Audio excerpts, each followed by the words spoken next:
에스더 1장 13절에서 마지막 22절까지 말씀 한 절씩 교독합니다. 왕이 사례를 아는 현자들에게 묻되 왕이 규례와 법률을 아는 자에게 묻는 전례가 있는데 그때에 왕께서 왕에게 가까이 되어 왕의 기색을 살피며 나라 첫자리에 앉은 자는 바사와 메대의 7지방과 곧 가르스나와 세달과 아드마디아와 다시스와 베레스와 마라스나와 모모간이라. 왕후 와스디가 내시가 전하는 아하수에로 왕의 명령을 따르지 아니하니 규례대로 하면 어떻게 처치할까?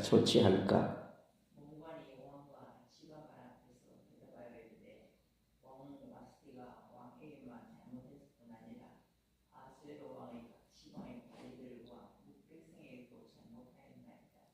아하수에로 왕이 명령하여 왕후 와스디를 청하여도 오지 아니하였다 하는 왕후의 행위의 소문이 모든 여인들에게 전파되면 그들도 그들의 남편을 멸시할 것인즉 오늘이라도 바사와 메대의 기부인들이 왕의 행위를 듣고 왕의 모든 지방관들에게 그렇게 말하리니 멸시와 분노가 많이 일어나게.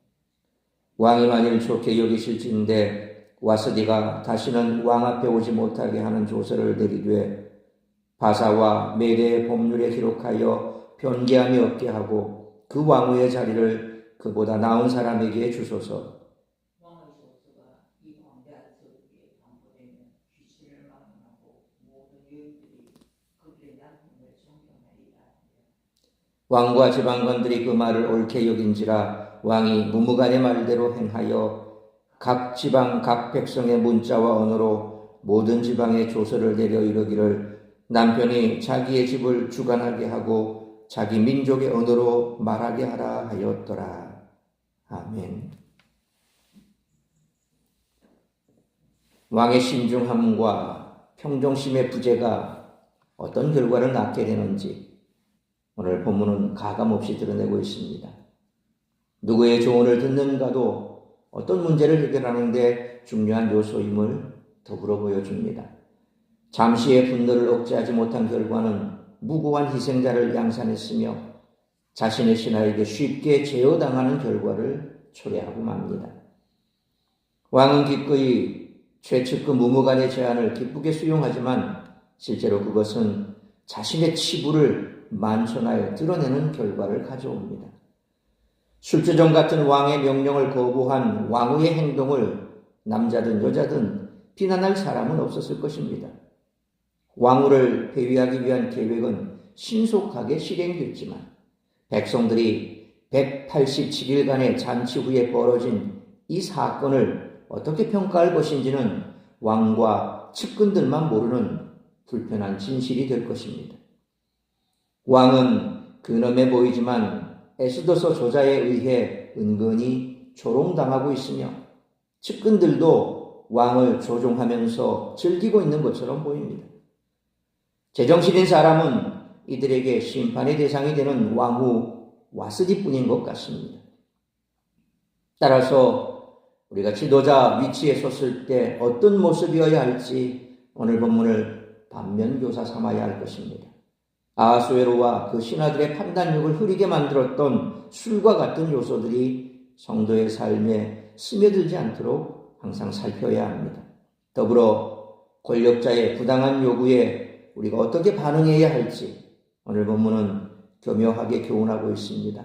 무무간처럼 권력자에게 아부하며 자신의 사욕을 채우는 넓은 길보다는 어렵더라도 늘 말씀 앞에서 스스로를 쳐서 복종시키는 좁은 길로 걸어가는 우리 모두가 되시기를 축원합니다. 이상과 같이 누구의 말을 듣는지 매우 중요한 문제입니다. 특히 지도자는 참된 조언을 하는 자를 분별할 줄 알아야 합니다.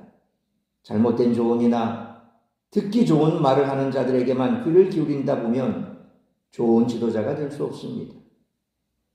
따라서 이와 같은 오늘 본문의 말씀을 통해 우리들이 깨달아야 할 것은 첫째로 13절로 15절 말씀처럼 급히 분노하지 말아야 한다는 것입니다. 아하수에로 왕은 왕후 와스디가 자신의 명령을 거부한 일로 크게 진노했습니다. 그는 분노를 억누르지 못하고 왕후를 처벌하기로 결정했습니다. 그래서 15절 말씀처럼 왕의 측근인 대신들에게 자문을 구했습니다. 이 대신들은 14절 말씀처럼 높은 지위를 차지하던 자들이었고 왕과 직접 대면하는 최측근들이었는데 왕의 마음을 헤아려 왕이 원하는 답을 주고 자기의 권력과 욕심을 채우는 자들이었습니다. 특히 13절 말씀처럼 왕은 현자들에게 자신의 문제를 묻지만 모든 것을 알고 있을 것 같은 그들의 대답은 나오지 않습니다. 그들은 사례를 아는 자들로 소개되는데 이는 자신이 속한 시간이나 시대를 뛰어넘어 모든 것을 알고 있어야 하는 자들이라는 그런 의미입니다. 물론 이들은 나라의 규례와 법률을 잘 아는 전문가들이었지만 그만큼 그 규례와 법률을 자신들을 위해 잘 이용하는 자들이기도 했습니다. 아무리 뛰어난 전문가라도 해도 정직한 태도를 가진 자들이 아니라면 그 전문 지식을 악용함으로써 공동체에 큰 해를 끼칠 수 있음을 알아야 합니다. 그러므로 급히 분노하지 말고 아무리 분노할 만한 상황에 처하더라도 한 번 더 돌이켜 생각하는 우리 모두가 되시기를 축원합니다. 두 번째로 16절로 20절 말씀처럼 공동체의 대표는 자신의 행위를 각별히 조심해야 한다는 것입니다. 사실 왕이 주흥에 취해 왕후에게 단장하고 잔치 자리에 오라고 한 것은 몰상시간 처사라고도 할 수 있습니다. 왕후도 여인들을 초대해 잔치를 베푼 상황이었고 흥청망청 술에 취해 있는 백성들 앞에 단장하고 나와 아름다운 외모를 보이는 일이 왕후에게는 수치스럽게 여겨질 수도 있었기 때문입니다. 그렇기에 대신들이 이러한 상황을 지혜롭게 설명하고 이해를 구했다면 잔치가 왕의 진노와 왕후 자리의 박탈로 끝나지 않았을 것입니다. 그러나 대신들은 16절로 18절 말씀처럼 왕의 체면 세우기에 급급했고 이 기회를 이용해 남편들의 권위를 높이고자 했습니다. 그래서 19절로 20절 말씀처럼 왕후가 왕의 명령을 거부한 일을 문제 삼아 왕후의 자리를 박탈하고 남편이 가정을 주관하고 아내는 남편을 존경하도록 하는 조서를 내릴 것을 제안합니다. 균형감을 잃은 조언이 잘못된 판단을 내리게 만든 것입니다. 자기 이익을 우선하는 자들이 많아질 때 공동체는 무너지게 되어 있습니다. 그러므로 공동체의 대표로부터 시작해서 한 가정의 대표인 가장에 이르기까지 대표자의 위치에 있는 분들은 죄를 경계하고 선을 행함으로 자기가 이끄는 공동체 사람들에게 선한 본을 보이는 그러한 대표가 되기를 축원합니다. 세 번째로 21절로 22절 말씀처럼 편협한 감정과 욕심에 이끌리면 안 된다는 것입니다.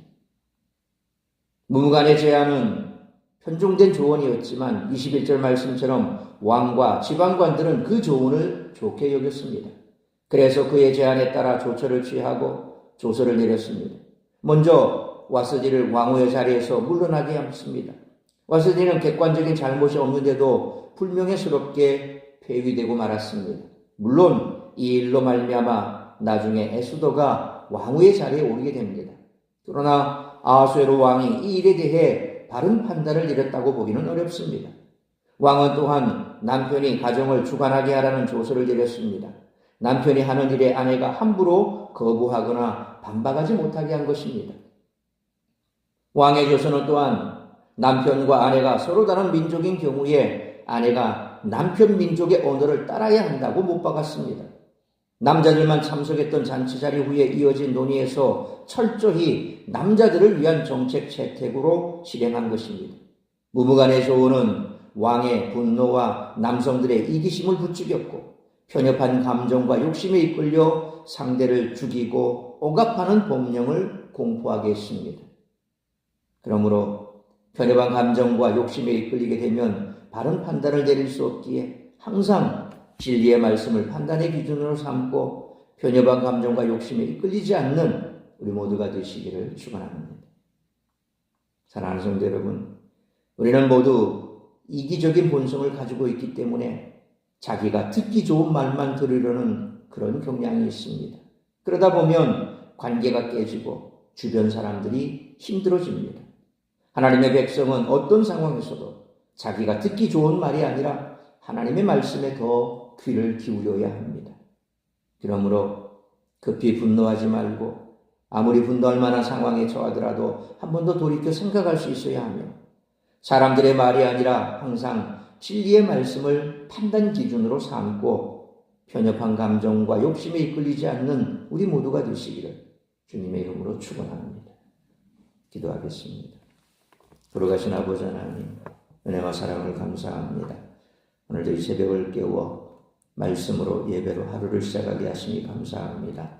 오늘 주신 말씀처럼 우리가 이 땅을 살아가며 항상 판단의 기준이 내가 보기에 좋은 대로 또 내가 하고 싶어 하는 대로 내 욕심대로 그리고 그것을 하기 위해서 때로는 나와 마음을 같이 하는 사람들의 말에 귀를 기울이고 또 그들을 방패막이 삼아 우리가 원하는 뜻을 이루고자 할 때가 얼마나 많은지 모릅니다. 결국 그런 편협한 욕심, 그러한 것들이 오히려 우리의 삶 가운데 큰 상처를 주고 나뿐만 아니라 주변에 있는 다른 사람에게도 위협이 되고 상처가 되는 때도 얼마나 많은지 모릅니다. 항상 우리는 이처럼 이기적인 욕심 때문에 일을 거르칠 때가 많다는 사실을 항상 기억해야 할 것입니다. 이 땅 가운데 이처럼 우리가 살아감에 있어 나 자신을 중심으로 모든 것을 판단하고 모든 것을 행하게 되는 이런 세상 속에서 과연 우리의 판단의 기준은 무엇일까? 오늘 다시 한번 우리가 쉬이 분노하고 이기적인 욕심에 사로잡혀 편협한 그러한 판단 속에서 많은 어려움을 겪기도 하고 많은 고통을 주기도 하는 이런 세상 속에서 다시 한번 우리의 판단 기준이 하나님의 말씀이 되기를 원합니다. 말씀을 들을 때에도 듣기 싫은 말을 듣더라도 그것이 하나님의 말씀이라고 생각하고 다시 한번 그 말씀에 귀를 기울여 우리 자신을 돌아볼 수만 있다면 우리는 이런 실수가 점점 줄어들 것입니다. 우리가 온전한 그리스도인으로 또한 가정 안에서나 우리가 머무는 곳에서 공동체 안에서 때로 지도자의 위치에 있다면 더더욱이 하나님의 말씀을 기준 삼아야 할 것이요. 우리의 이기적인 욕심이 또한 우리와 함께하는 자들의 그 편협한 생각에 갇히지 않고 하나님께서 무엇을 기뻐하실지에 대해 먼저 생각한다면 그 공동체 또한 하나님의 은혜 가운데 날마다 평강과 기쁨 가운데 누리게 될 줄 믿습니다. 가정 안에서건 교회 안에서건 사회 속에서건 우리가 속한 공동체 안에서 항상 먼저 하나님의 말씀과 하나님이 기뻐하시는 뜻이 무엇인지를 분별할 줄 아는 그러한 지도자들이 되게 하여 주옵시고 그런 삶을 살아갈 수 있는 우리 성도들의 삶이 될 수 있도록 인도하여 주옵소서. 오늘 이 한날도 나의 욕심을 쫓아 쉬이 분노하고 또 다른 사람에게 상처 주고 말로서 행동으로서 그렇게 상처를 주고 상처를 받는 그런 삶이 아니라 오늘도 하나님이 인도하시는 대로 성령 안에서 기쁨과 또한 하나님이 기뻐하시는 삶, 나를 통하여 이루고자 하는 하나님의 뜻을 이루어가는 복된 한날의 삶을 살아낼 수 있는 우리 모든 성도들이 될 수 있기를 간절히 빌고 소원하오며 이 모든 말씀 우리 주 예수 그리스도의 이름으로 기도하옵나이다. 아멘.